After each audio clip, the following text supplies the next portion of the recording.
Electronic media camera సోదరులందరికీ కూడా పేరు పేరున నమస్సుమాంజలులు.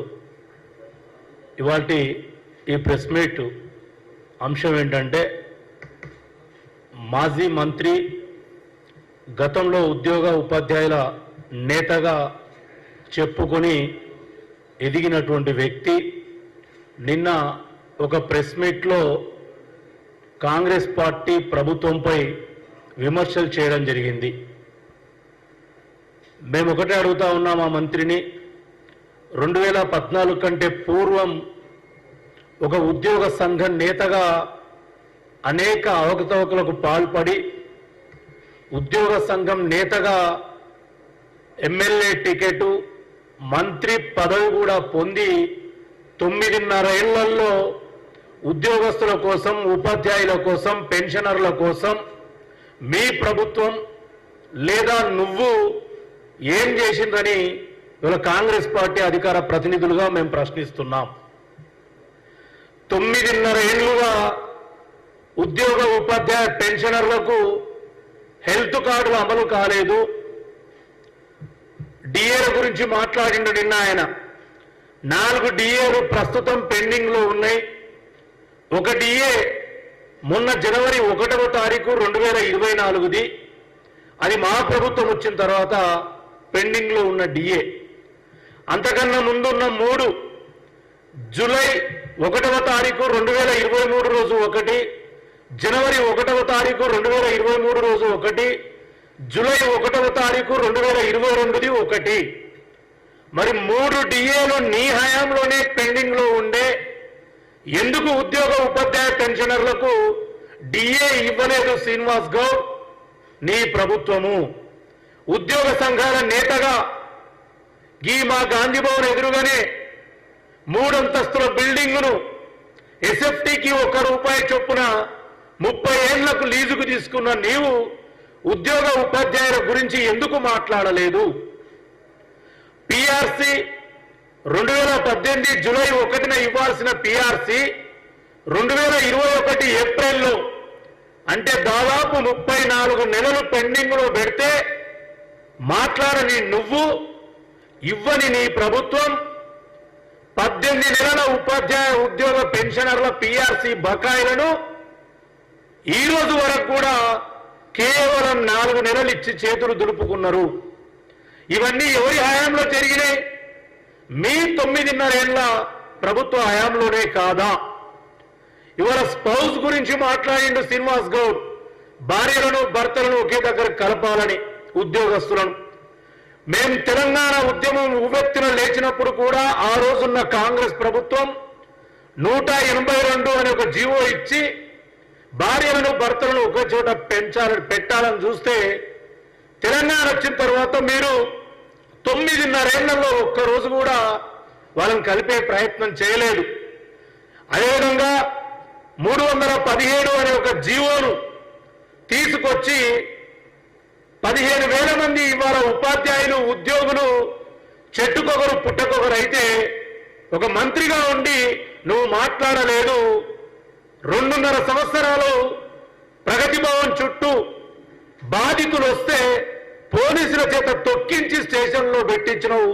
ఇదే ఉద్యోగ ఉపాధ్యాయులను నువ్వు కాదా శ్రీనివాస్ గౌడ్ అని మేము అడుగుతా ఉన్నాం. ఇవాళ అదే 317 జీవో వల్ల నష్టపోయిన ఉపాధ్యాయ ఉద్యోగుల కోసం 100 రోజుల లోపల మా కాంగ్రెస్ ప్రభుత్వం ఎవరు ధర్నా చేయలే, ఎవరు రిప్రజెంటేషన్ ఇవ్వలే. కానీ వాళ్ళ బాధ తెలిసిన వ్యక్తిగా మా ముఖ్యమంత్రి గారు, మా ప్రభుత్వం 3 సీనియర్ మోస్ట్ మినిస్టర్లు 2014 కంటే ముందు విద్యాశాఖ మంత్రి, ఉప ముఖ్యమంత్రిగా, విద్యాశాఖ మంత్రిగా పనిచేసిన దామోదరం రాయ నరసింహ, దుద్దిల్ల శ్రీధర్ బాబు గారు, విద్యార్థి యువజన ఉద్యమ నాయకుడు పొన్నం ప్రభాకర్ గారిని క్యాబినెట్ సబ్ కమిటీగా ఏర్పాటు చేసి ఉద్యోగస్తులందరినీ పిలిపించి ఏ విధంగా మీకు న్యాయం చేస్తాము అని దరఖాస్తులు తీసుకున్నటువంటి ప్రభుత్వం ఇవాళ కాంగ్రెస్ ప్రభుత్వం. పిఆర్సీలు జాప్యం జరిగినా మాట్లాడకపోయినావు. ఏ రోజు కూడా పెండింగ్ బిల్లుల గురించి మాట్లాడుతున్నావు. మేము పెండింగ్ బిల్లులను ఖచ్చితంగా 1 సంవత్సరం లోపల చెల్లిస్తామని మేనిఫెస్టోలో పెట్టినటువంటి పార్టీ కాంగ్రెస్ పార్టీ. గతంలో 4 ఏళ్లుగా 5 ఏళ్లుగా 44,000 ఉపాధ్యాయ ఉద్యోగ పెన్షనర్ల బిల్లులు ఇవాళ ఆర్థిక శాఖలో పెండింగ్ లో ఉన్నాయి. మేము వచ్చి 120 రోజులు కాలేదు. వచ్చిన వెంబడే ఇప్పటికి 4,200 పైచిలకు బిల్లులను ఎమర్జెన్సీ ప్రియారిటీ ప్రకారం వాళ్ళ ఖాతాల్లో జమ చేసిన ప్రభుత్వం కాంగ్రెస్ ప్రభుత్వం.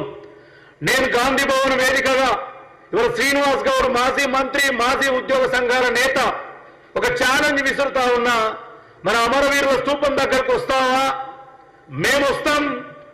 డిసెంబర్ 7వ తారీఖు నుంచి ఈ రోజు వరకు మా బిల్లులు ఎన్ని పెండింగ్లు ఉన్నాయి,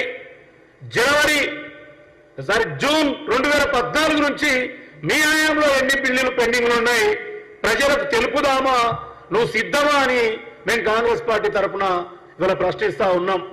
ఈ కుబేర్ అని ఒకటి తెరిచి ఈ కుబేర్లో మీ మంత్రులు 5% 10% కమిషన్లు తీసుకొని మీ అనునాయులకు మీరు బిల్లులు ఇచ్చారు తప్ప ఎవరికి కూడా కామన్గా బిల్లులు ఇవ్వలేదు. ఇవాళ ఉద్యోగస్తుల గురించి నీకు మాట్లాడే అర్హత లేదు.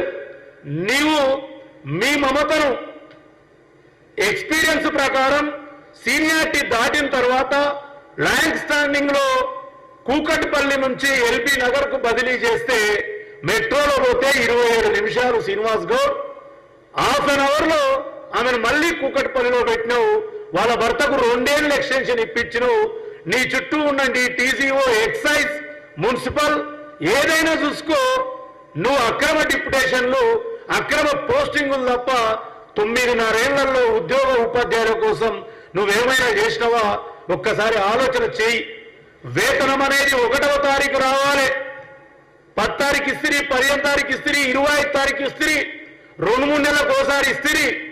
అదే మా రేవంత్ రెడ్డి గారు ముఖ్యమంత్రి అయిన డిసెంబర్ నెల వేతనం జనవరి 1వ తారీఖు నాడు ఇచ్చినాం, ఫిబ్రవరి 1వ తారీఖు ఇచ్చినాం, మార్చి 1వ తారీఖు ఇచ్చినాం, మొన్న ఏప్రిల్ 1వ తారీఖు ఇచ్చినాం. ఇది కాంగ్రెస్ పార్టీ ఉద్యోగ ఉపాధ్యాయుల పట్ల ఉన్నటువంటి నిబద్ధత. అందుకే శ్రీనివాస్ గౌడ్ నీకు అర్హత లేదు. నోరు మూసుకొని కూర్చోకుంటే ఎక్కడికక్కడ ఉద్యోగ సంఘాల పేరు మీద నువ్వు చేసినటువంటి మొత్తం బండారాలన్నీ కూడా కాంగ్రెస్ పార్టీ బయట పెడుతుందని నేను హెచ్చరిస్తా ఉన్నా. Thank you.